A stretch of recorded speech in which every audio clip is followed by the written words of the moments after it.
Xiaomi's Redmi brand has garnered a reputation across the community for putting out great devices that would simply cost more if they were made by somebody else. The name Redmi has pretty much become synonymous with bang for your buck in the smartphone space. So naturally, when we got our hands on the Redmi K20 Pro, we were impressed by just how much you could get for its ballpark price of around 20,000 pesos. So aside from the Snapdragon 855, the hefty storage and RAM options, and that pop-up selfie camera, well, what else do you get?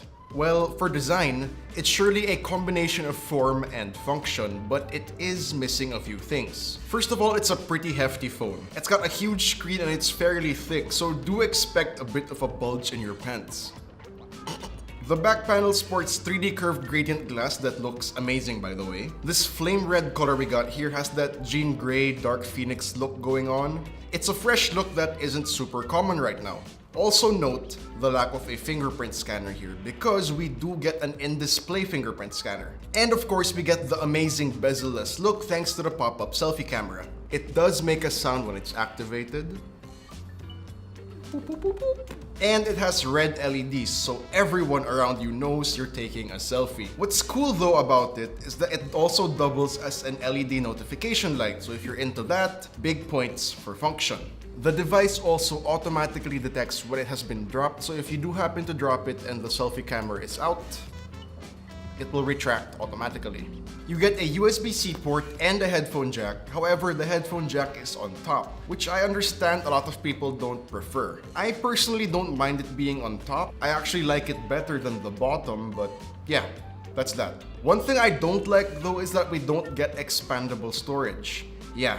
The card slot only accommodates 2 nano SIM cards and neither of them is even hybrid. Sure, there is a 256GB storage variant available, but a micro SD card slot is something a lot of people look for in a phone.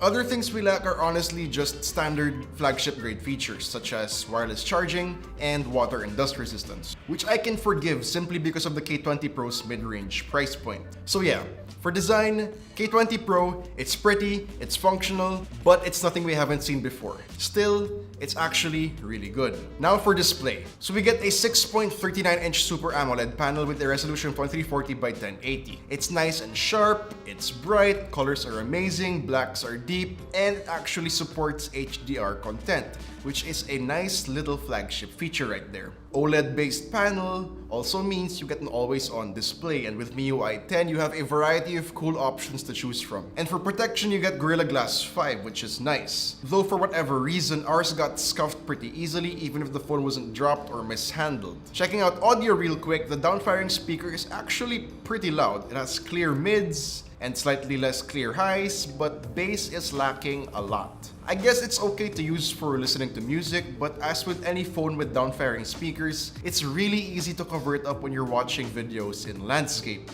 On that note, for all screen phones, I think I said this in my review of the Vivo V15 Pro, but the problem with almost bezel-less screens is that there's almost no space to put front-facing speakers, which I'm a huge advocate of.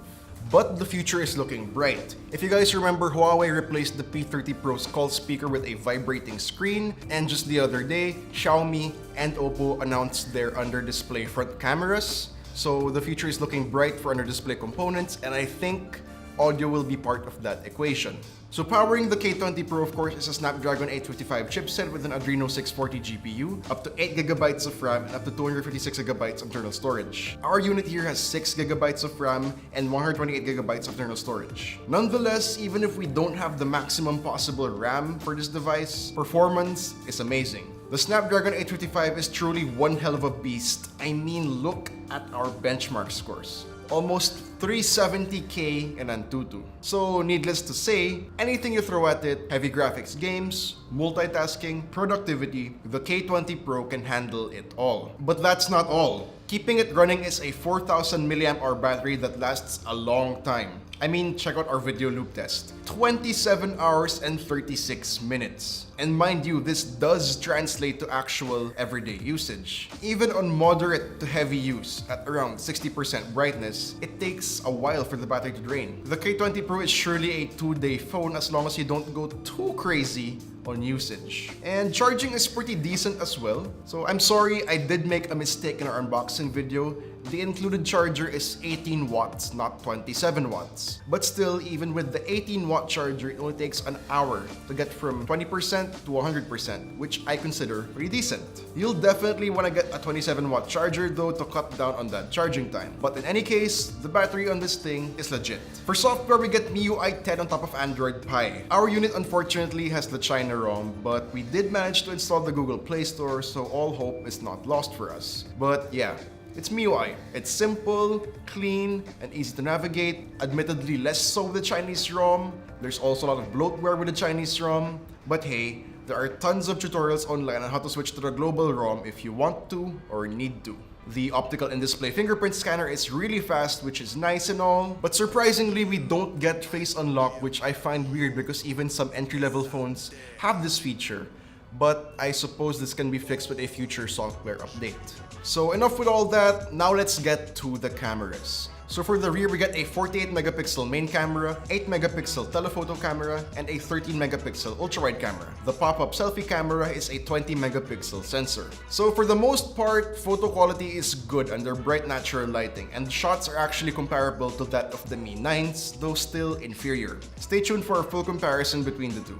Shots tend to be on the softer side with more muted, natural colors, which makes it good if you're fond of editing your photos after the fact, before you post. You can get an incredible amount of detail with the 48 megapixel mode, though note that you cannot zoom in when you're using it. It also works great for night photos since pixels are bigger, you don't generate as much noise. If you do want to zoom in for night situations though, there is a dedicated night mode that supports the telephoto lens. It definitely brightens up the scene a lot and increases dynamic range seen in the image, but it's not perfect. As you can see in the glow of the lights in the distance, there is quite a bit of noise and haziness. There's a lot of flexibility to be had in shooting situations because you have 3 different focal lengths to choose from. I like that the ultra-wide camera's quality though isn't too far off from the main sensor. You get a lot of dynamic range for those nice landscape shots and color is about the same. Though I will say that the telephoto camera isn't that particularly useful as you only get up to 2 times zoom. It is, however, the sensor used for portrait mode, so as long as you have enough distance between your subject and your background, you get a very pleasant bokeh effect and an appropriate look for portrait shots.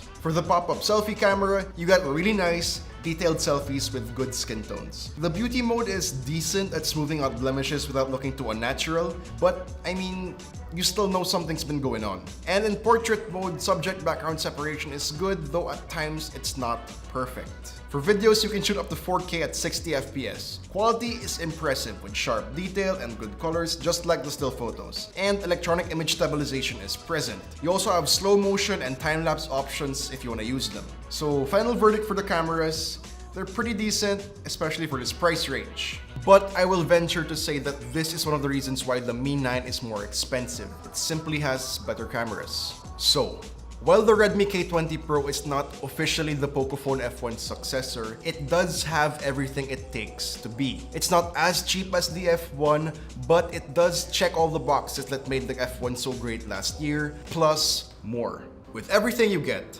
the S-tier performance, the cameras, the display, design, battery, it's shockingly affordable. For around 20,000 pesos, you can get your hands on one of these guys, and the value you get is just unreal. So far in 2019, a lot of really good smartphones have come out. But right now, it seems that the Redmi K20 Pro has made it to the top of my recommendation list. You just can't beat that price. So that wraps it up for my review of the Redmi K20 Pro. Let me know what you guys think in the comments down below. And if you enjoyed this video, please do drop a like, subscribe to our channel for more content, hit that bell icon so you don't miss any future uploads, and be sure to visit yugatech.com for the latest tech news and reviews. This has been Joey, and I'll see you in the next one.